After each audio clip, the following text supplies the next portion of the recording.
Hello friends, हम government competitive exams के लिए बायोलॉजी पढ़ रहे हैं, जिसमें हम आज पढ़ेंगे माइटोकॉन्ड्रिया, प्लास्टिड और राइबोसोम, सेंट्रियोल पढ़ेंगे, सीलिया और फ्लैजिला। ये हम पढ़ेंगे ये टॉपिक्स। इससे पहले हम पढ़ चुके हैं एंडोमेम्ब्रेन सिस्टम, जिसमें हमने एंडोप्लाज्मिक रेटिकुलम, गोल्जी बॉडी और लाइसोसोम, वैक्यूल, ये सब टॉपिक्स हमने कल पढ़े हैं। इसके बाद में आज हम स्टार्ट करते हैं माइटोकॉन्ड्रिया। ठीक है, तो माइटोकॉन्ड्रिया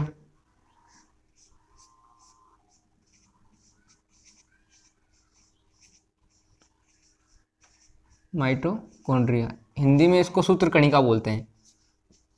सूत्र कणिका, ठीक है, लेकिन ये वर्ड ज़्यादा यूज होता नहीं है, इसलिए आपको भी माइटोकॉन्ड्रिया याद रखना है। ठीक है, इसकी जो खोज है, इसकी खोज की थी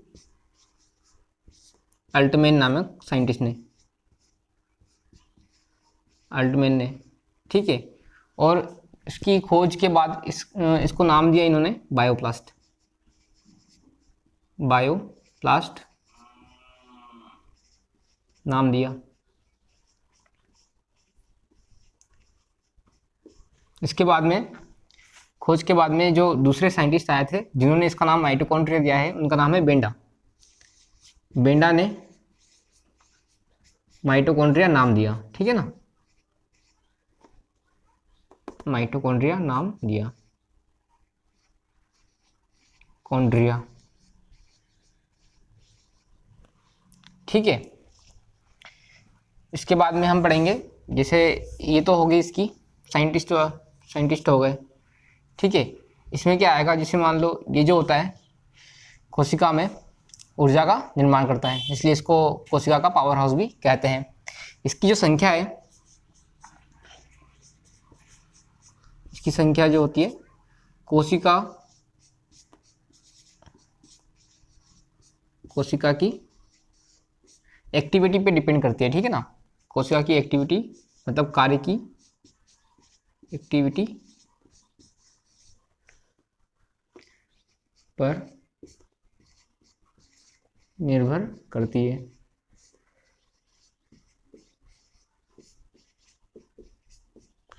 ठीक है, इसकी जो आकृति होती है, आकृति में क्या होता है, ये या तो ये डिस्क शेप में होता है, डिस्क शेप में हो सकता है, ओवल शेप में हो सकता है। ठीक है, और ओवल के अलावा ये बेलनाकार मतलब कि सिलेंड्रिकल हो सकता है, बेलनाकार। ठीक है, इसमें जो संख्या हो गई, आकृति हो गई, आकार। ठीक है ना, आकार आकृति भी हो गई है। इसकी जो साइज होती है, साइज में क्या होता है, ये 0.2 से 1 माइक्रोमीटर तक चौड़ा हो सकता है, चौड़ाई। ठीक है, और इसकी जो लंबाई है वो 1 माइक्रोमीटर से 4 माइक्रोमीटर तक हो सकती है लंबाई। ठीक है, तो ये इसकी बेसिक इंफॉर्मेशन हो गई थोड़ी। अब इसमें ये माइक्रोमीटर का मतलब होता है 10⁻⁻⁶। ठीक है, माइक्रोमीटर। अब इसकी हम स्ट्रक्चर देखेंगे।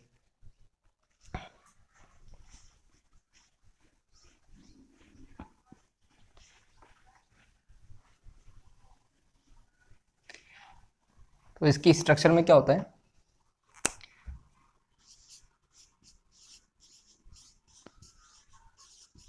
स्ट्रक्चर। ठीक है, इसकी स्ट्रक्चर में ये दो परत से मिलके बना होता है।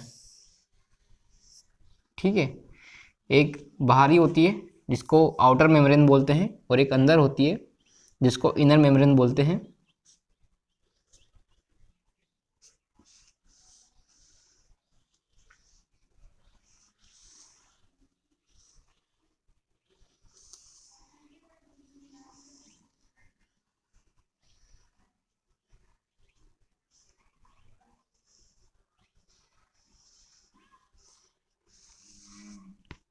ठीक है, आउटर मेम्ब्रेन और इनर मेम्ब्रेन। इनर मेम्ब्रेन जो होती है वो फोल्डेड होती है, ठीक है ना, फोल्डिंग इसमें होती है, ये वलित होती है क्योंकि, और वलित होती है क्योंकि इसको क्या करना है, सरफेस एरिया बढ़ाना है इसका, क्योंकि इस पर ही सारी एक्टिविटी होगी, ठीक है। तो ये आउटर मेम्ब्रेन है, आउटर मेम्ब्रेन, और ये हो जाएगी इनर मेम्ब्रेन, ठीक है, इनर मेम्ब्रेन। जो इनर मेम्ब्रेन होती है वो कैसी होती है, फोल्डिंग सो होती है, इसमें फोल्डेड होती है, ठीक है ना। तो ये जो इसमें उंगली जैसा बन रहा है, ठीक है ना, इसको हम बोलते हैं क्रिस्टी। तो जो इनर मेम्ब्रेन होती है वो फोल्डेड होकर के क्रिस्टी बनाती है, क्रिस्टी का निर्माण करती है, ठीक है। अब क्रिस्टी हो गई, क्रिस्टी के ऊपर कुछ कण पाए जाते हैं,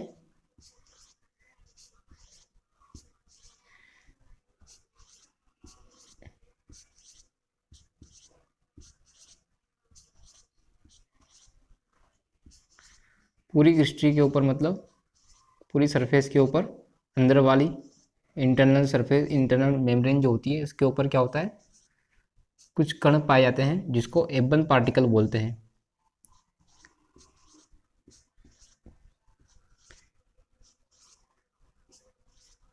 ठीक है। इनको क्या बोलते हैं, एबन पार्टिकल।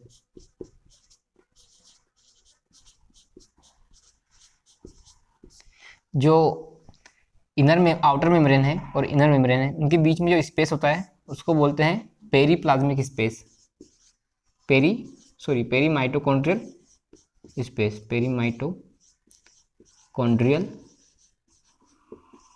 स्पेस, ठीक है।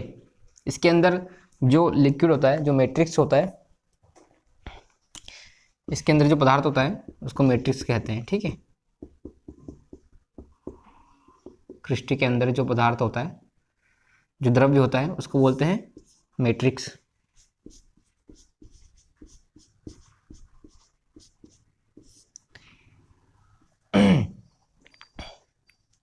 जो आउटर मेम्ब्रेन होती है उसमें पोरीन प्रोटीन, पोरीन चैनल पाए जाते हैं, ठीक है ना, जो क्या करते हैं, मतलब ज़्यादा से ज़्यादा H2O को अंदर लाते हैं, वाटर को ज़्यादा से ज़्यादा अंदर लाते हैं।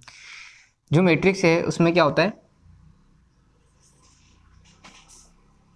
DNA पाया जाता है, सर्कुलर DNA,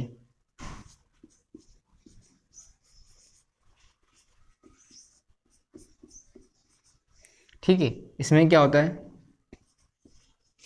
राइबोसोम भी होता है, इसके मैट्रिक्स में राइबोसोम भी होता है,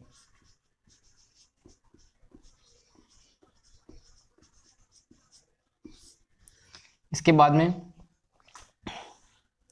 राइबोसोम भी होता है और सर्कुलर DNA भी इसके अंदर होता है। तो ये इसकी स्ट्रक्चर है। अब इसके हम फंक्शन देख लेते हैं। फंक्शन में क्या होगा, फंक्शन में बस इसमें एक ही फंक्शन है, ठीक है, एक ही फंक्शन है। इसमें क्या है कि ये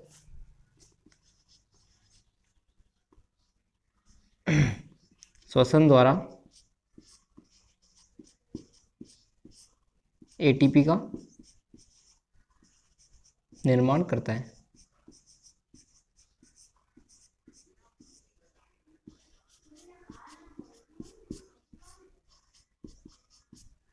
ठीक है। जो एबन पार्टिकल होते हैं ये इसकी हेल्प करते हैं श्वसन में। इसकी जो आंतरिक परत होती है ना, उसके ऊपर क्या होता है कि ETS सिस्टम पाया जाता है, ETS system, electron transport chain, electron transport chain इसके ऊपर पाई जाती है, ठीक है। और इसमें एक और पॉइंट है, तो इसकी स्ट्रक्चर हो गई है। अब इसकी हम एक और जो पॉइंट है वो देखते हैं। इसमें क्या होता है कि डीएनए है और ये जो राइबोसोम होते हैं ना, ये 70s राइबोसोम होते हैं। 70s राइबोसोम इसके अंदर होते हैं। तो इसमें 70s राइबोसोम पाए जाते हैं। इसके अलावा क्या होता है, इसमें 3 चीज़ें हैं, जैसे राइबोसोम जो है वो कौन से प्रकार का है, 70s, ठीक है। और इसमें क्या होता है, राइबोसोम 70s प्रकार का है। इसमें क्या होता है, डीएनए है, ठीक है ना, सर्कुलर डीएनए है इसके अंदर।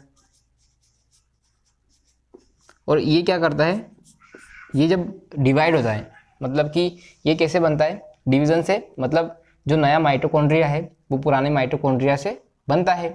तो जो नया माइटोकॉन्ड्रिया है वो बाइनरी फ्यूजन, मतलब इसके अंदर जैसे बैक्टीरिया में होता है डिवीज़न, वैसे ही डिवीज़न इसके अंदर भी होगा, जिससे क्या होगा कि एक माइटोकॉन्ड्रिया से 2 माइटोकॉन्ड्रिया बन जाएंगे, ठीक है ना, इसका बाइनरी फ्यूजन हो जाएगा। तो इसमें क्या होता है कि बाइनरी फ्यूजन पाया जाता है, बाइनरी फ्यूजन, ठीक है। तो ये जो तीनों चीज़ें पाई जाती हैं, ये हम देखते हैं कि प्रोकैरियोट्स के अंदर भी होता है।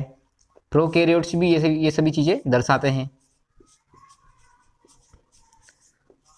प्रोकैरियोटिक सेल, जैसे मोनेरा जगत बैक्टीरिया होते हैं, वो भी इसके जैसा बिहेवियर शो करते हैं। उनके अंदर भी राइबोसोम 70 प्रकार का होता है, ठीक है ना। उनके अंदर भी डीएनए जो होता है वो सर्कुलर होता है, बाइनरी फ्यूजन वो भी करते हैं।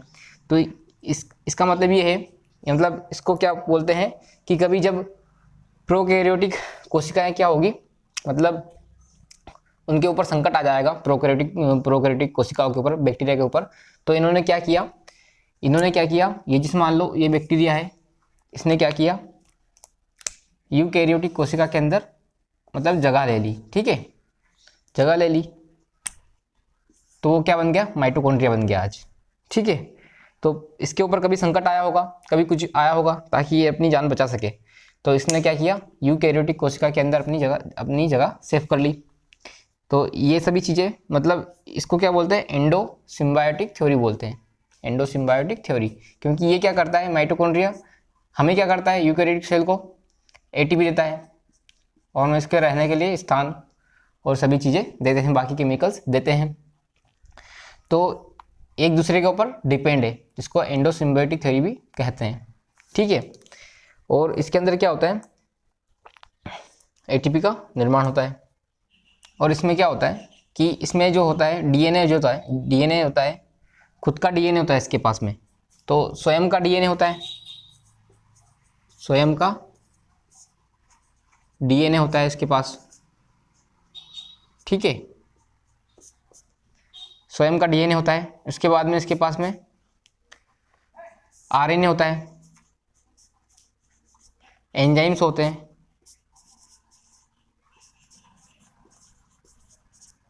ये चीज़ें होती हैं। तब ये मतलब ये क्या हो गया, एक कोशिका से कम नहीं है, मतलब ये कोशिका के पास भी ये सभी चीज़ें होती है। जो एंजाइम्स होते हैं उसमें डीएनए पॉलीमरेज, आरएनए पॉलीमरेज, ये सभी चीज़ें इसके अंदर होती है। तो ये क्या होता है, एक कोशिका के समान ही है, ठीक है, एक कोशिका के बिल्कुल कोशिका के समान ही है। तो इसके कारण इसको क्या बोलते हैं, कोशिका के अंदर कोशिका, क्योंकि एक कोशिका तो हमारे पास पहले से ही है, उसके अंदर क्या है, माइटोकॉन्ड्रिया है, ठीक है। तो माइटोकॉन्ड्रिया क्या हो गया, कोशिका के अंदर कोशिका। ये अपने प्रोटीन का और अपने आरएनए का मतलब निर्माण खुद कर सकता है, लेकिन फिर भी इसको कुछ मात्रा में केंद्रक के ऊपर डिपेंड रहना पड़ता है, ठीक है। तो ये क्या हो गया, मतलब रूप से ही क्या है, डिपेंडेंट है, खुद के ऊपर निर्भर है, ठीक है। तो इसलिए इसको क्या बोलते हैं, अर्ध स्वायत्त शासी अंग, अर्ध स्वायत्त शासी अंग बोलते हैं इसको, ठीक है। सेमी ऑटोनोमस सिस्टम, मतलब कि आधे तरीके से वो खुद के ऊपर डिपेंड है, ठीक है ना, और आधे तरीके से सेल के न्यूक्लियस के ऊपर डिपेंड है। तो इसको बोलते हैं मतलब autonomous system, autonomous organelle, autonomous organelle, क्योंकि इसके पास खुद का डीएनए है, आरएनए है, एंजाइम्स है, ठीक है, इसलिए इसको ऑटोनोमस ऑर्गेनेल भी कहते हैं।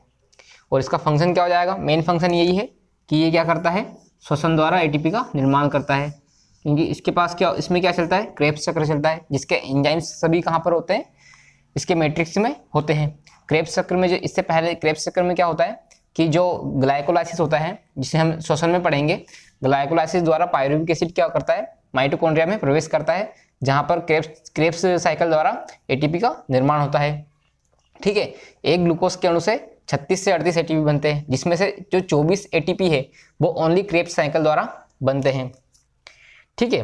तो इसमें हमने आज माइटोकॉन्ड्रिया पढ़ लिया है। इसके बाद हम प्लास्टिड पढ़ेंगे, इसके बाद हम देखेंगे प्लास्टिड, लवक मतलब की। इसका एक ही फंक्शन है कि ये एटीपी का निर्माण करता है, ठीक है। अब हम देखेंगे प्लास्टिड।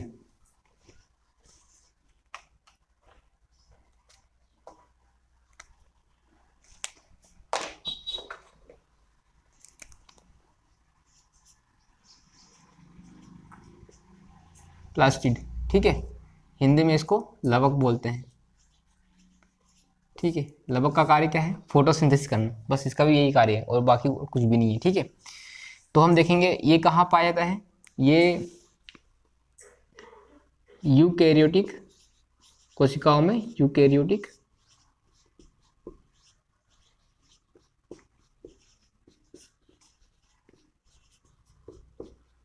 कोशिकाओं में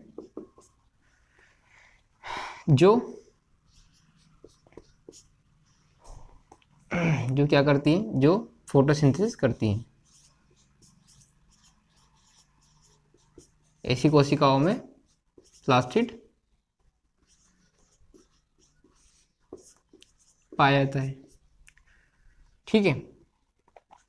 तो ऐसी कोशिकाओं में प्लास्टिड पाया जाता है जहाँ जो कौन सी होती है, यूकैरियोटिक होती है और फोटोसिंथेसिस करती है। इसके अलावा क्या होता है, ये इसका शेप जो होता है वो कैसा हो सकता है, इसका शेप में बहुत ज़्यादा वैरायटी है, ठीक है ना। शेप कैसा हो सकता है, ओवल हो सकता है, रेटिकुलेट हो सकता है, ठीक है, स्पाइरल हो सकता है, ठीक है ना, राउंडेड हो सकता है, ठीक है। और इसकी जो संख्या है, मतलब कि नंबर्स कहीं कहीं पर एक ही होता है, ठीक है ना। और कहीं कहीं जिसमें मेसोफिल सेल्स है, तो मेसोफिल सेल के अंदर एक कोशिका के अंदर 20 से लेकर 30 भी हो सकते हैं, ठीक है ना। इसकी संख्या एक भी हो सकती है। एक कहाँ पर होती है, जैसे शैवाल होते हैं, क्लैमाइडोमोनास, इनमें क्या होता है कि एक ही माइटोकॉन्ड्रिया होता है, लेकिन मेसोफिल सेल है जो कहाँ पर पाई जाती है, पत्तियों में, ठीक है ना। वहाँ पर क्या होता है, इसकी संख्या 20 से 30 हो सकती है, ठीक है। तो ये इसकी शेप, साइज, नंबर, और ये हो गया। साइज में क्या हो जाएगा, इसकी जो साइज होती है वो क्या होती है, साइज, जिसमें मान लो ये प्लास्टिड है, ठीक है, तो ये 2 से 4 माइक्रोमीटर चौड़ा होता है और 5 से 10, 5 या स्क्रीन पर नहीं आ रहा होगा, इसकी साइज कैसी होती है, तो 2 से 4 माइक्रोमीटर चौड़ा होता है और 5 से 10 माइक्रोमीटर लंबाई होती है। इतना बड़ा होता है ये, क्योंकि ये सबसे बड़ा ही अंग है, इसकी साइज से ही पता चल रहा है। तो ये इजीली, मतलब हम इसको देख सकते हैं सूक्ष्मदर्शी से, इजीली ये दिखाई पड़ता है, ठीक है। और ये कहाँ पाया जाता है, ओनली प्लांट्स में, एनिमल्स में पाया जाता नहीं है, क्योंकि फोटोसिंथेसिस करता है, तो ये ओनली पादपों में ये पाया जाता है, पादपों में पाया जाता है, ठीक है। इसके अलावा हम इसकी स्ट्रक्चर देखेंगे। इसकी स्ट्रक्चर में क्या होता है,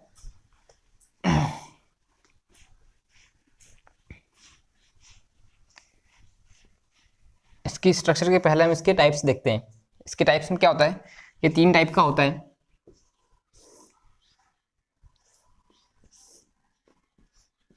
ठीक है। 3 टाइप में इसका पहला टाइप होता है क्रोमोप्लास्ट, क्लोरोप्लास्ट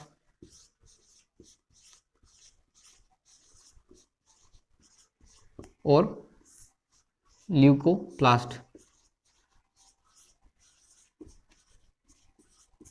ठीक है, जो क्रोमोप्लास्ट होता है, ये जो डिवीज़न है प्लास्टिड का, क्रोमोप्लास्ट, क्लोरोप्लास्ट और ल्यूकोप्लास्ट, ये इसके वर्णक के आधार पे है। ठीक है ना, वर्णक के आधार पे, पिगमेंट, इसके अंदर जो अलग अलग पिगमेंट पाए जाते हैं उसके आधार पर ये 3 प्रकार का होता है, क्रोमोप्लास्ट, क्लोरोप्लास्ट और ल्यूकोप्लास्ट के आधार पर, वर्णक के आधार पर, पिगमेंट के आधार पर।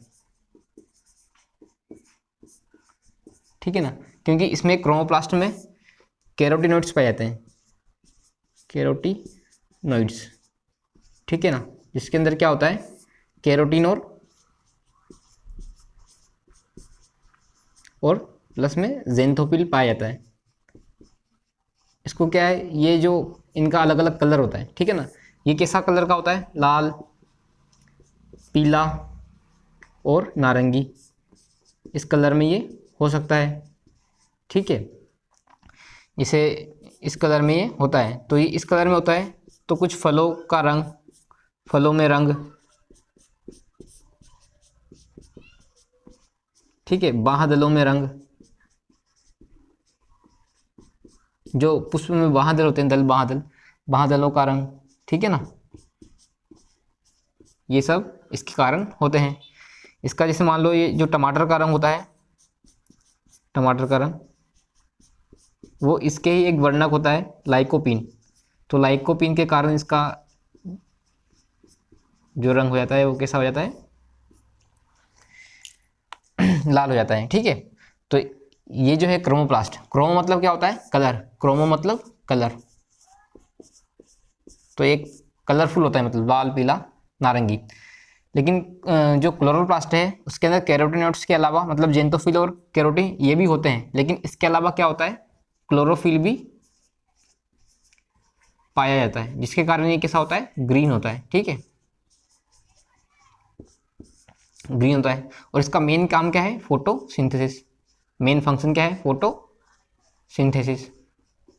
हम इसकी जो स्ट्रक्चर है ना वही देखेंगे, बाकी स्ट्रक्चर नहीं देखेंगे। ठीक है, अब ल्यूकोप्लास्ट है, इसका कोई कलर नहीं होता है। ठीक है ना, ये रंगहीन होता है, रंगहीन होता है। ठीक है, और इसके जो ये क्या करता है, ये भोजन का संग्रहण करता है, भोजन का संग्रहण करता है। ठीक है, इसमें भोजन के संग्रहण में, भोजन के आधार पर ये 3 प्रकार का होता है। मतलब किन किन चीज़ों का भोजन में क्या होता है, कार्बोहाइड्रेट, फैट मतलब लिपिड और प्रोटीन, इनके आधार पर 3 प्रकार का होता है। तो 3 प्रकार में क्या होता है, ये 3 प्रकार हम इसके आगे पढ़ लेंगे। ठीक है ना, एक होता है अमाइलोप्लास्ट, इलायोप्लास्ट और एल्यूरोप्लास्ट। ठीक है, तो ये भोजन का संग्रहण करता है और रंगहीन होता है, क्योंकि इसके अंदर कोई भी पिगमेंट नहीं होता है। ठीक है ना, जो वर्णक होते हैं, वर्णक, कोई भी पिगमेंट अनुपस्थित,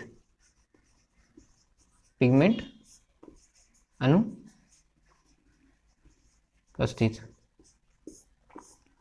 ठीक है, कोई भी पिगमेंट इसमें नहीं होता है, इसलिए ये क्या होता है, रंगीन होता है, इसका कोई कलर नहीं होता है। और ये कहाँ पर पाया जाता है, ये तो मेसोफिल सेल में होता है। ठीक है ना, इसका ये तो कहीं भी ग्रीन पार्ट, जो भी पार्ट होगा, मतलब जो भी पौधों का जो भी ग्रीन पार्ट होगा उसके अंदर क्लोरोफिल होगा ही होगा, क्लोरोप्लास्ट होगा ही होगा।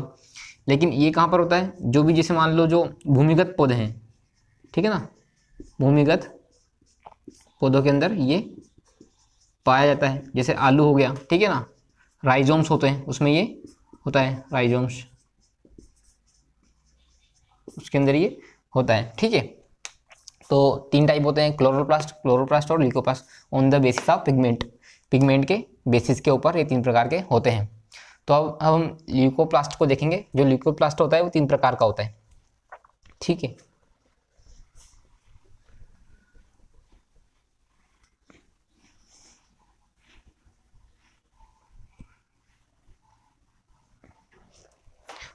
ल्यूकोप्लास्ट,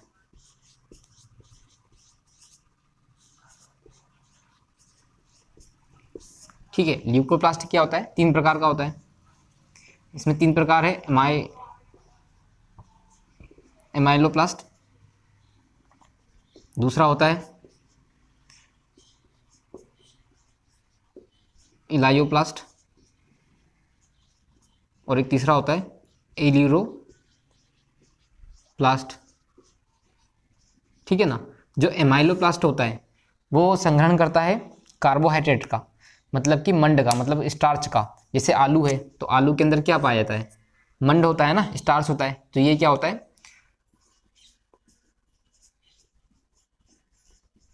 कार्बोहाइड्रेट का संचय। ठीक है। जो इलायोप्लास्ट होता है वो संचय करता है काय का, इलायो मतलब कि देखो ऑयल, ठीक है ना, OIL, ऑयल। इसको आप ऐसे याद रख सकते हो, इलायो में ऑयल होता है ना। तो इलायोप्लास्ट में मतलब फैट, मतलब लिपिड का, लिपिड या फैट का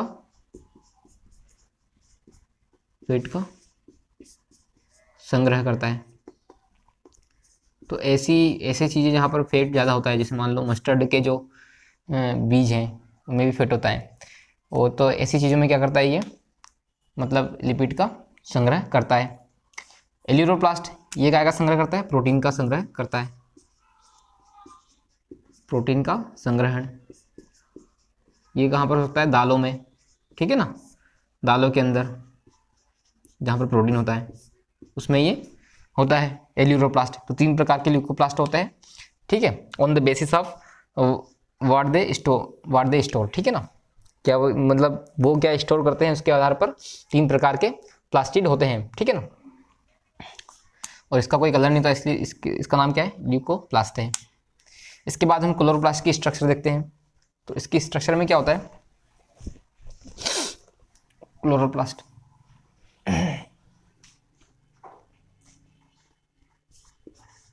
क्लोरोप्लास्ट इसकी स्ट्रक्चर देखते हैं। स्ट्रक्चर में क्या होता है कि जैसे ये क्लोरोप्लास्ट है, ठीक है, तो ये भी डबल मेम्ब्रेन होता है। जैसे माइटोकॉन्ड्रिया डबल मेम्ब्रेन था वैसे ही क्लोरोप्लास्ट भी डबल मेम्ब्रेन होता है। ठीक है, न्यूक्लियस, क्लोरोप्लास्ट और माइटोकॉन्ड्रिया, ये तीनों जो ऑर्गेनील्स हैं, ये जो तीनों अंग है, कोशिकांग, ये क्या होते हैं, डबल मेम्ब्रेन से घिरे होते हैं। अब जो क्लोरोप्लास्ट है उसके अंदर क्या होता है, ऐसे छोटे छोटे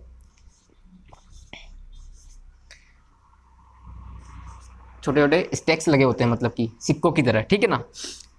उसको बोलते हैं, इस जो एक सिक्के के जैसा होता है उसको बोलते हैं थाइलेकोइड, थाइलेकोइड। और इस पूरे ढेर को बोलते हैं ग्रेनम, ठीक है ना, या ग्रेना बोलते हैं। इस पूरे ढेर को ग्रेना कहते हैं। ठीक है ना। और इसमें बहुत सारे ऐसे सिक्कों के जैसे होते हैं।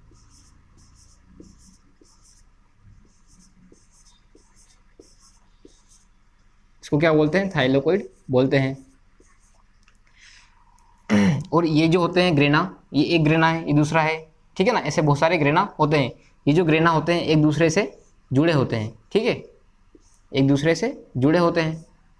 तो ये जिस चीज़ से जुड़े हैं वो भी थाइलेकोइड के जैसा ही होता है। ठीक है, उसको क्या बोलते हैं, स्ट्रोमा लेमिली, स्ट्रोमा लेमिली या लेमिला, ठीक है ना, स्ट्रोमा लेमिला। ठीक है, इसको फ्रेड चैनल भी बोलते हैं। तो ये डबल मेम्ब्रेन हो गया। इसके जो कोशिका द्रव्य होता है, ठीक है ना, इसका कोशिका द्रव्य नहीं, इसके अंदर जो द्रव्य होता है, मतलब क्लोरोप्लास्ट के अंदर जो द्रव्य होता है उसको बोलते हैं मैट्रिक्स। जैसे माइटोकॉन्ड्रिया के अंदर मैट्रिक्स बोलते हैं ना अंदर के भाग को, वैसे ही इसको भी क्या बोलते हैं, मैट्रिक्स बोलते हैं। जो मैट्रिक्स होता है ना उसमें, जैसे माइटोकॉन्ड्रिया में डीएनए है तो इसके अंदर भी क्या होता है, सर्कुलर डीएनए पाया जाता है। तो इसके अंदर भी क्या होगा, ये सर्कुलर डीएनए ऐसा पाया जाता है। इसके अंदर भी क्या होता है, राइबोसोम्स होते हैं, राइबोसोम होते हैं। ठीक है, और 70 प्रकार के राइबोसोम। ठीक है, इसके अंदर भी डीएनए सर्कुलर और नेकेड, सर्कुलर डीएनए पाया जाता है। ठीक है, और इसके ये जो भाग है कोशिका, मतलब जो मतलब द्रव्य है, इसको बोलते हैं मैट्रिक्स। ठीक है,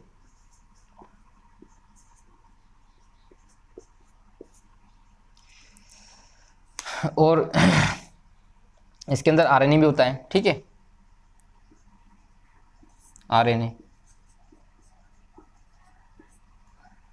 अब क्या होता है कि ये क्या कार्य करता है, ये इसकी स्ट्रक्चर हो गई है, ठीक है। ये जो इसकी बाहर की मेम्ब्रेन होती है इसको बोलते हैं आउटर मेम्ब्रेन, ठीक है। और जो अंदर की परत होती है उसको बोलते हैं इनर मेम्ब्रेन, इनर मेम्ब्रेन,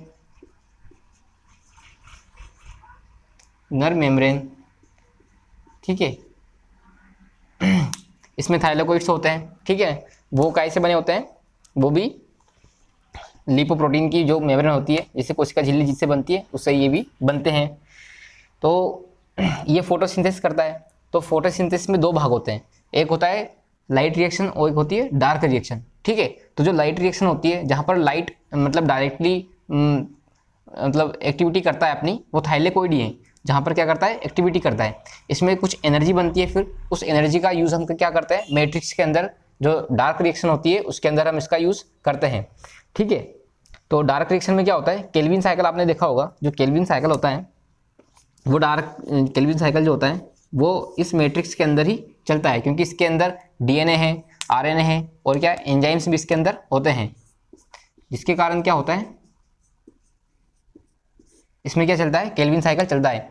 ये भी कैसा है, इसके अंदर खुद का डीएनए है, खुद के आरएनए है, खुद के आरएनए है, ठीक है ना, खुद के एंजाइम्स हैं। तो ये क्या है, ये भी क्या है, अर्ध स्वायत्त शासी अंग, ठीक है ना, अर्ध स्वायत्त शासी अंग, ठीक है ना, सेमी ऑटोनोमस सिस्टम। सेमी मतलब आधा, अर्ध है मतलब कि पूरी तरह से खुद के ऊपर डिपेंड नहीं है, क्योंकि ये कोशिका के अंदर जैसे मान लो ये न्यूक्लियस है, तो ये कुछ मात्रा में न्यूक्लियस के ऊपर भी डिपेंड रहता है, ठीक है, कुछ मात्रा में न्यूक्लियस के ऊपर भी डिपेंड रहता है। इसके फंक्शन में क्या हो जाएगा, इसका एक ही फंक्शन है फोटोसिंथेसिस करना, बाकी और कोई खास फंक्शन इसका नहीं है। तो इसका स्ट्रक्चर हो गया है। इसमें क्या चलता है, केल्विन साइकिल, केल्विन साइकिल इसके अंदर चलता है। इसके लाइट रिएक्शन किस में चलती है, थाइलाकोइड में, और डार्क रिएक्शन चलती है मैट्रिक्स के अंदर, जिसमें क्या होते हैं, बहुत सारे एंजाइम्स होते हैं जो केल्विन साइकिल में भाग लेते हैं। केल्विन साइकिल में क्या होता है, ग्लूकोज का मतलब ग्लूकोज बनता है, ठीक है। ये हो गया। अब हम देखेंगे इसके आगे